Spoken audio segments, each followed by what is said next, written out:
మరి మినిమం అట్లాంటి పదవులు కావాలంటే ఆ పని చేయాలి. సో ఆ పని చేశాడు, మున్సిపల్ చైర్మన్ అయ్యాడు. ఫర్ ఎగ్జాంపుల్ ఇప్పుడు జోగి రమేష్ గారు చంద్రబాబు నాయుడు గారి ఇంటి మీదకి వచ్చి మంత్రి అయినట్లుగా తురగా కిషోర్ ఆ రోజు వచ్చినటువంటి మా బోండమ్మ గారి మీద, బుద్ధా వెంకన్న గారి మీద దాడి చేసి మున్సిపల్ చైర్మన్ అయ్యాడు అక్కడ. That is the only eligibility YSR Congress పార్టీలో అదొక ఎలిజిబిలిటీ. సో ఇందాక అంబటి రాంబాబు గారు చాలా మాట్లాడారు. రెండవసారి జైలుకి వెళ్తున్నాడని గర్వంగా చెబుతున్నాడు. ఈయనేదో స్వాతంత్ర పోరాటం చేసి జైలుకి వెళ్ళినట్టు రెండవసారి నెల్లూరు జైలుకి వెళ్తున్నాడని చెప్పి చాలా గర్వంగా చెబుతున్నాడు అంబటి రాంబాబు గారు. ఆయన స్వాతంత్ర పోరాటం చేసి జైలుకి వెళ్ళా. ఒకసారేమో ఈవీఎంలు బద్దలు కొట్టిన కేసులో, ఇంకొకసారేమో జంట హత్యల్లో పాత్ర ఉందని సాక్ష్యాధారాలతో రుజువైనాక సుప్రీంకోర్టు లొంగిపోమంటే లొంగిపోయిన కేసులో. ఈయన ఇంకో మాట కూడా అంటా ఉన్నారు బ్రహ్మనాయుడు గారు, సుప్రీంకోర్టు లొంగిపోమంది కాబట్టి చట్టాల మీద గౌరవం ఉంది కాబట్టి అంత మాత్రానికి కేసు రుజువు అయినట్టు కాదు అని చెప్పి అంటున్నాడు. అదే సుప్రీంకోర్టు కనుక బెయిల్ ఇచ్చినట్లయితే న్యాయం గెలిచింది, పిన్నెల్లి పాత్ర లేదని అట్లాగే చెప్పేవాడు ఇదే మైక్లో. సో ఇది అక్రమమైన కేసు. ఇదొక ఫ్యాషన్ అనమాట, ఇదొక పదం వీళ్ళకి, ఇదొక పదం అలవాటు అయిపోయింది. లిక్కర్ కేసులో అరెస్ట్ చేస్తే అక్రమ కేసు, కల్తీ మద్యం కేసులో అరెస్ట్ చేస్తే అక్రమ కేసు, నెయ్యి కేసులో అరెస్ట్ చేస్తే అక్రమ కేసు. అక్రమ కేసు అనేది ఒక ఫ్యాషన్ అయిపోయింది. ఇక ముఖ్యంగా మనం చెప్పుకోవాల్సింది హౌస్ అరెస్టుల గురించి.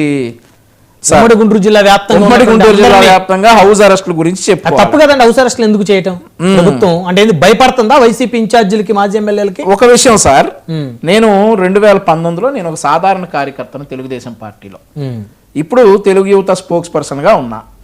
2019 నుండి 24 వరకు నన్ను, ఒక సాధారణ కార్యకర్త అయినటువంటి నన్ను ఏదైనా యాజిటేషన్ ఉంటే హౌస్ అరెస్ట్ చేయడానికి వీళ్ళు దాదాపుగా 5-6 పోలీసులను పంపించేవాళ్ళు. చెప్తున్నా అదే నేనేమన్నానండి, నేను ఒక సాధారణ కార్యకర్తని అన్నా. సాధారణ కార్యకర్తనైన నన్నే హౌస్ అరెస్ట్ చేయడానికి వీళ్ళు 5-6 పోలీసులను వాడేవాళ్ళు.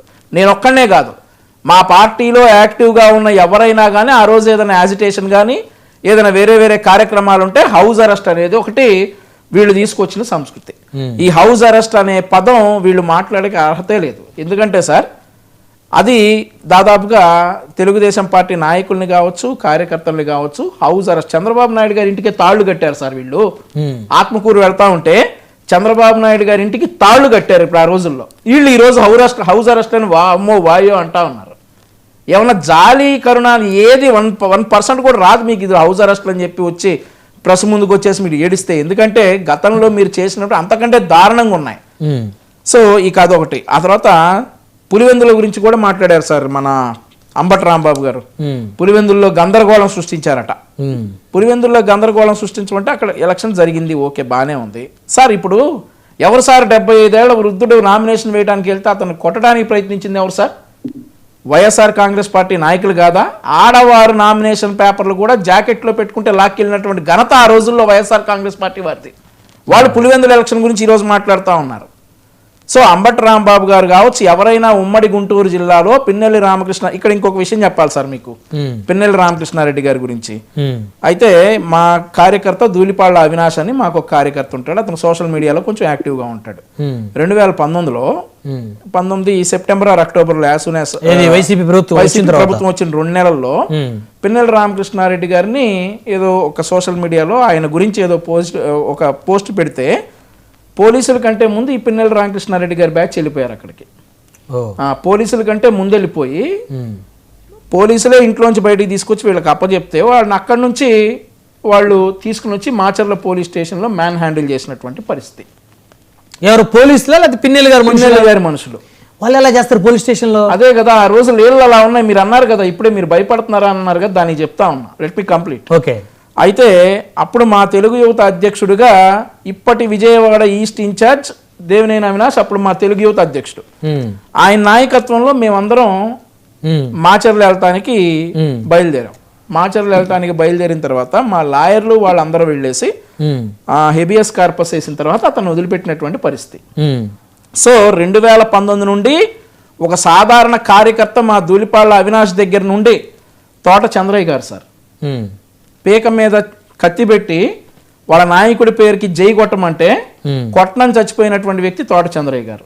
ఇన్ని దారుణాలు పిన్నెల్లి ప్రాతినిధ్యం వహించిన మాచర్ల కాన్స్టిట్యున్సీలో జరిగాయి. సో ఈ రోజు మరి సుప్రీంకోర్టు వరకు వెళ్ళారు బెయిల్కి. సుప్రీంకోర్టు కూడా విశ్వసించలేదు, ఈ కేసులో మెరిట్స్ లేవు అని చెప్పి వెళ్ళారు. లేవు, ఈ కేసులో మెరిట్స్ ఉన్నాయి, రెండు వర్గాలు గొడవపడి ఒక వర్గం చనిపోతే మరొక వర్గానికి మీరు సపోర్ట్ చేశారు, మీ ప్రోద్బలంతోనే ఈ హత్య జరిగిందని సుప్రీంకోర్టు ఈ రోజు నమ్మబట్టే లొంగిపోవాల్సిందే అని చెప్పారు. సో అంబటి రాంబాబు గారు కావచ్చు, మా ఉమ్మడి గుంటూరు జిల్లా నాయకులు ఎంతమంది గైమన్నా గానీ ఉపయోగం లేదు. లా అండ్ ఆర్డర్ కంట్రోల్లో ఉండటానికి సేఫెస్ట్ ఆంధ్రప్రదేశ్ ని మేము నిర్మించడానికి కావాల్సిన చర్యలన్నీ చేపడతాం. ఈ పిన్నెల్లి రామకృష్ణ లాంటి ఈ విద్రోహక వ్యక్తుల మొత్తాన్ని they will be under bar. వాళ్ళ సోషల్ మీడియాలో వాళ్ళకు ఒక స్టేట్మెంట్ ఇచ్చారు.